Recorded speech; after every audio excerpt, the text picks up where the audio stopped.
Welcome to Empowered by AI, the podcast for women entrepreneurs ready to harness AI to take their businesses to the next level. I'm your host, Michelle Muncie Silva, founder of Innovative AI Studios. You may have left corporate life to start this entrepreneurial journey, but you don't have to go it alone. Here, you'll find a supportive community of like-minded women and an invaluable thought partner each week, as my guests and I share actionable insights you can use right away. So let's dive in together.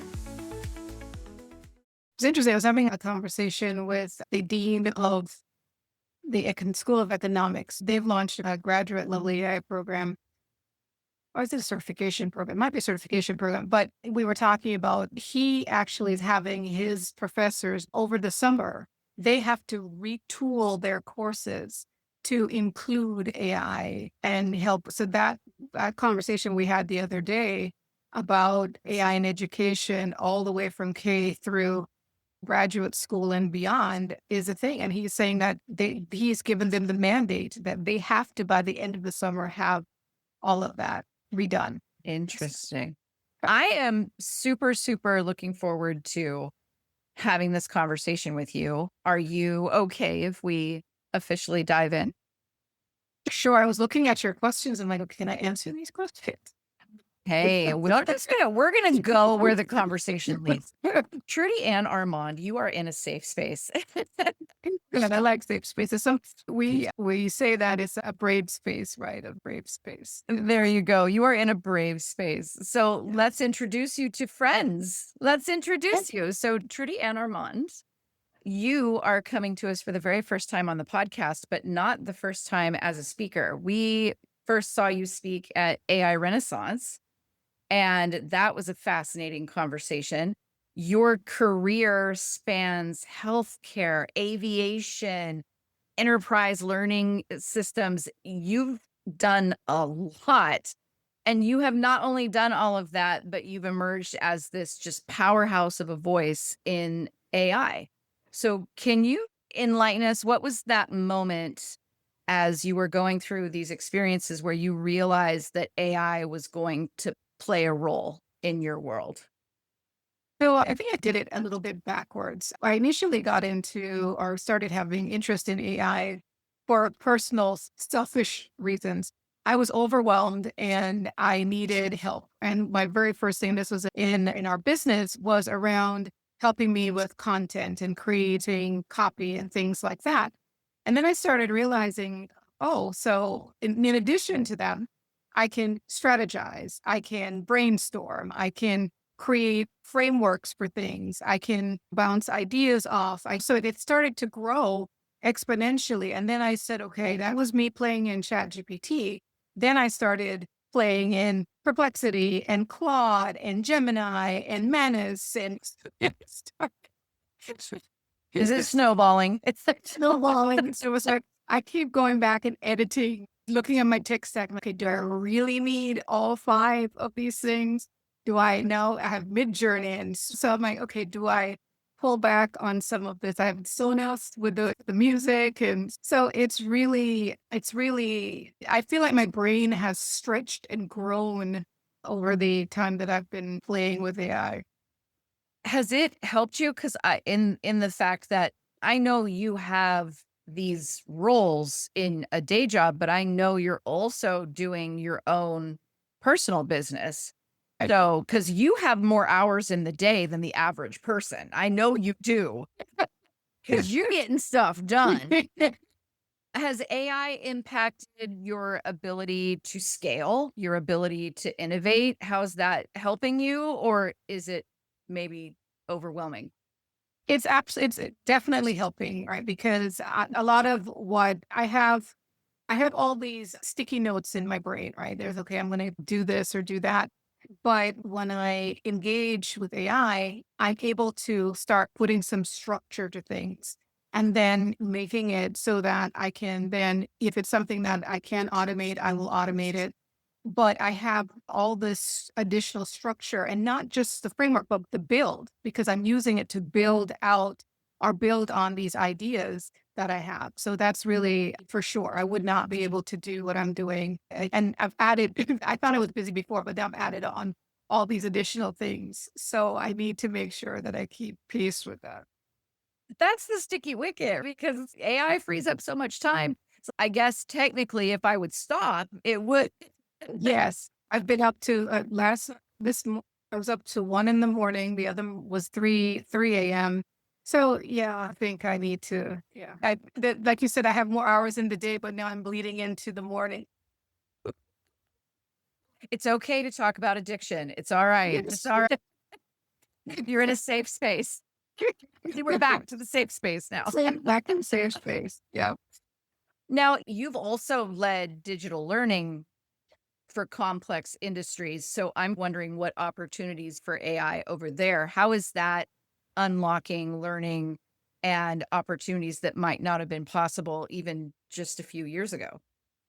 So I think one of the key things that I'm seeing is a lot of adaptive learning, right? Really being responsive to the learner and meeting them where they are based on the interaction that with the learner themselves. Another area is going to be around scenarios, right? And being able to play out some of the things. And depending on your industry, could be something that is risky if you were to do it in the real world. But there you can run through that and have a very responsive interaction with AI to see where are the gaps and how do we not upskill, but how do we potentially remediate you based on the outcome of that exchange. So those are some of the things top of mind that come out of what's coming out of AI now. And if you all are not following Trudy yet on LinkedIn, I would encourage you to do so because you just posted a really interesting piece on the politeness paradox. And I wanted to talk to you about that because I really thought that was fascinating. Can you talk a little bit about what you uncovered in Sure. that post? Sure, it was interesting because I'm doing a certification at Harvard Business School right now, and it came up in passing, right? It wasn't even something that was really part of that particular lesson. And I'm like, wait, what? If you're nice to it, it'll give you better answers. That's cool. I was taught to be very polite, please and thank you, and all of that. So I'm like, I can do that, and I do it sometimes anyway. And so I said that's really neat. But then a good friend of mine saw my post and said, "Did you see the Sam Altman interview where he's talking about the cost of you being polite?" I'm like, wait, what now? So I had to go back and have my own counterpoint to my own posts and said, okay, I'm like, okay, I can see that. So the idea that every token, everything you ask has a value of a cost, right? And so the more you ask, the more it technically costs. And so the fact that you add please and thank you and all those things to it is increasing that cost. And what I mean by cost is around the environmental impact, for example, right? If you look at the entire continuum of what happens when you use AI and something, okay, do I want to have more energy, more water usage, more all of these things just so I can say please and thank you? And so I had to kind of rethink that. I'm like, okay, I was getting good results before adding in the please and thank you. So I think for me, the idea that if I had to choose one or the other, especially because my 14-year-old daughter refuses to use AI because she says it's doing terrible things to the environment. And so I'm thinking, okay, so I'm going to go please and thank you. My daughter doesn't want to use AI because it's hurting the environment. And so I have this conflict going on here. And long story short, I think for me, in that interest of that, I think I'm going to scale back a little bit on my please and thank yous because, as I said, I was getting the results I needed. So I think that's going to be my approach. How about Yeah. you? What did you? I had not that's why I thought your article was so fascinating is I've heard the environmental conversation, completely engaged with that. I had never thought of those words as contributing to a worse situation. But when you break it down mathematically, that makes sense, right? Because you're increasing the number of characters. Right. So I'm wondering if there's some trade-off that could be made because the running theory is that it's going to give you better output. Okay. I think women might be more likely to say the please and the thank yous. It's just a little bit maybe more ingrained if Yeah. I was to have a theory or a hypothesis. So I'm wondering, is that unique to a specific population that's working with AI? And it very well might be. It might be. And I think what would be interesting for our own personal experience with AI is test it out. I did it. I tested it. I'm like, okay, I'm going to try one a prompt with please and one without please. I got relatively close responses. The one without the please actually gave me more information than the one, it was more succinct, the when I said please. And I think it would be an interesting experiment for ourselves, is which Mhm. responses work better for us if it matters to, it's an individual decision as to whether or not to exclude or include it based on the potential impact to the environment. So it's really no judgment on my part. Just yeah. Uh, Yeah, no, I agree. I didn't feel the argument was anything more than a wow. Let's put these two perspectives in front of people for sure. Yeah. And I know you've made the point before that a lot of AI tools are free, they're available now, and we need to get into this experimentation. So, a conversation like this, I think, is just an invitation to try things out, to see what happens. How do you think we can best help more women move into the space? Maybe if they're feeling anti AI or intimidated by what can seem as a very overwhelming thing, how do we move them more into experimentation, do you think? Exposure is the first thing, right? I think as we talk about what's possible, and even I think if there isn't necessarily, if someone doesn't see a need for it, maybe in their work world or their business or so on, perhaps start playing with it in your personal life. The other day, I decided that I wanted to make jerk chicken arroz con pollo. I don't know if that, I could think it so would be Russell, but anyway, but I wanted to have a Jamaican version of arroz con pollo. So I told Chat GPT that, and out came a recipe that was absolutely delicious. And so for someone who may want to just dip their toe in and see, there that option, there is helping with a to-do list for the day, simple things. And I think from my experience working with women, talking to it seems to be a lot less intimidating than thinking about, especially with the conversations around prompt engineering. It sounds like this very complicated thing to do, right? But talking to ChatGPT, for example, and just saying what it is you're hoping to accomplish seems to be a lot easier to just try that and getting an output. And then, okay, so now you can also type this and think about it this way. What's the role that you want it to play? What's the task you want it to do, and so on.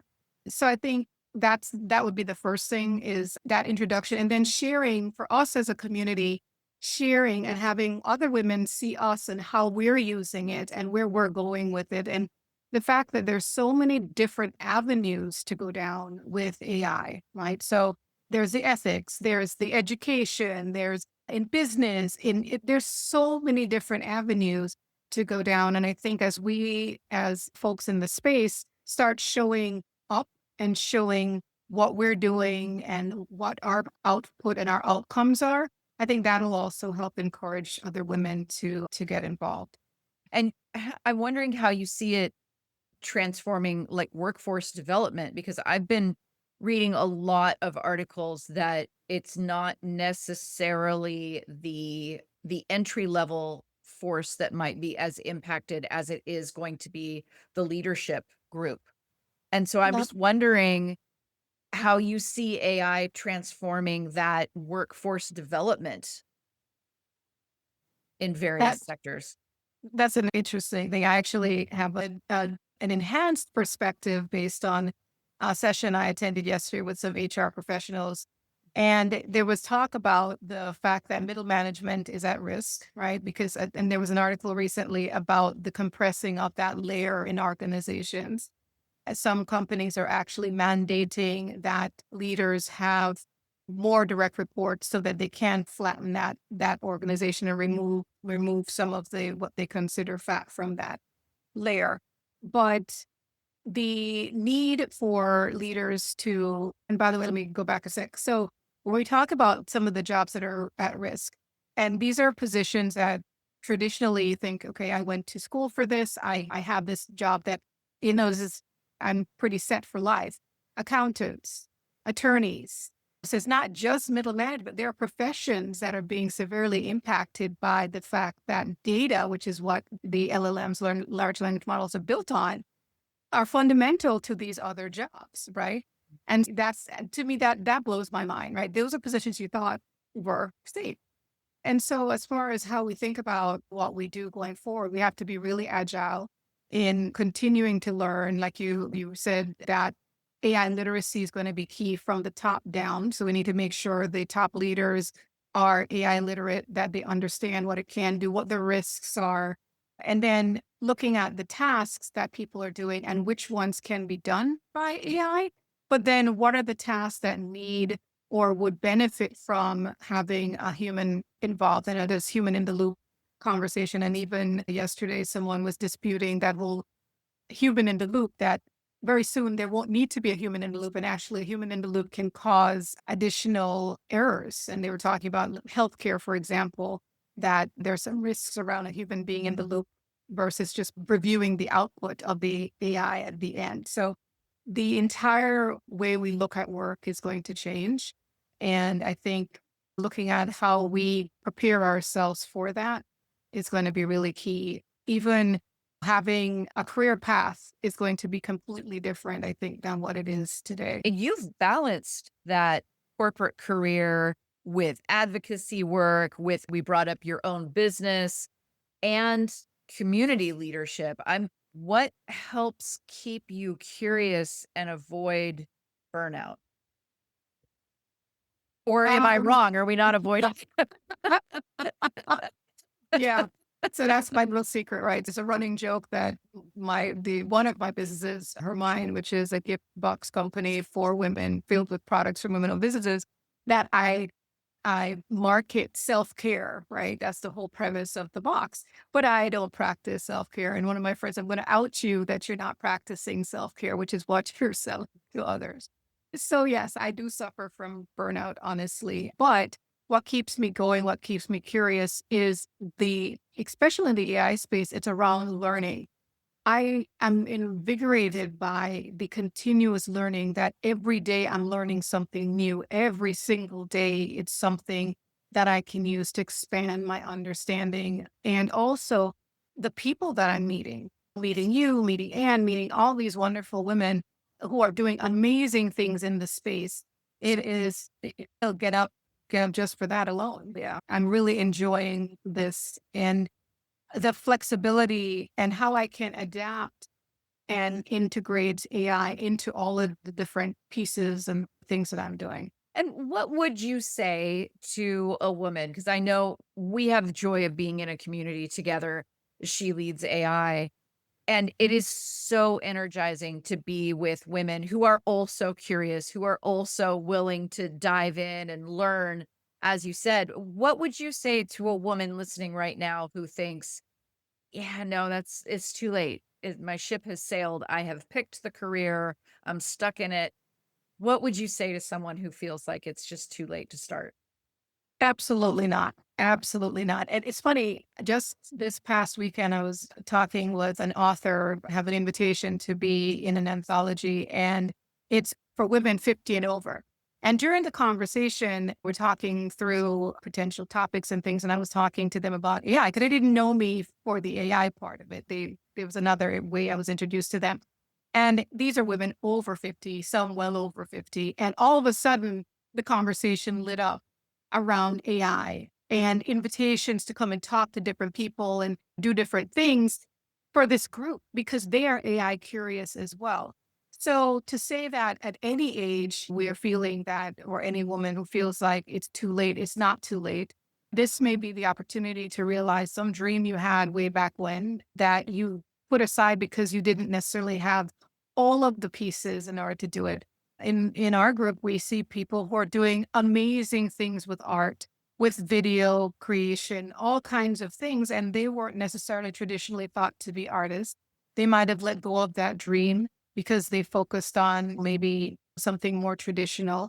And so, absolutely not. This is the time to look at this as a tool for reinvention or to realize some dream that you had let go dormant. Absolutely not. Yeah. And I've talked to just a brief little blurb about your LinkedIn, where can people follow your work, join conversations with you on LinkedIn and beyond? Where do you want them to see you? LinkedIn is a great place for that. I post things that I find fascinating and to also engage in conversation. Or my website is another. So it's her-mine.ai. So it's her-mine.ai. So that's another place to connect with me. Folks can always schedule time with me if they want to talk one-on-one. So happy to chat. Again, this is an exciting time and lots to learn. And I love sharing what I'm finding out and how I can help women. I'm a mentor as well through a Goldman Sachs program. And I'm always excited when I get a chance to mentor and talk about how are you using AI in your business and so on. Always happy to chat about AI. I love that. That's so generous of you. Appreciate you. And what is next for you? What do you have on your agenda? Because I'm betting you it's full. It is. So my next thing is I'm getting ready to launch a YouTube channel, which I have the pleasure of working with my older daughter, who she's really good at video production for YouTube and so on. So she just last night, she built my banner for the YouTube channel. So more to come on that, but that's next. I'm excited. I'm So good. subscribing. I'm subscribing. I can guarantee you I'm going to be there. All right. When you get that address, you let me know. We're going to throw that in the show notes. Okay, So we will can do. jump on. Will do. Trudy-Ann, thank you so much for joining us today. It was an absolute pleasure. I love talking to you. Oh, and I love talking to you and listening to all the amazing people that you're interviewing. I just love it. It's such an enlightening, empowering community. So thank you. Oh, thank you. I'm glad you're willing to be a part of it. So thanks for joining us. Words. Thank you for tuning in to Empowered by AI. If today's episode sparked ideas, don't wait. Follow the link in the show notes to visit innovativeaistudio.com and download your free resource created to help you put today's insights into practice. Be sure to subscribe so you don't miss out on future episodes packed with more tips, tools, and inspiring stories. Until next time, stay empowered and keep innovating.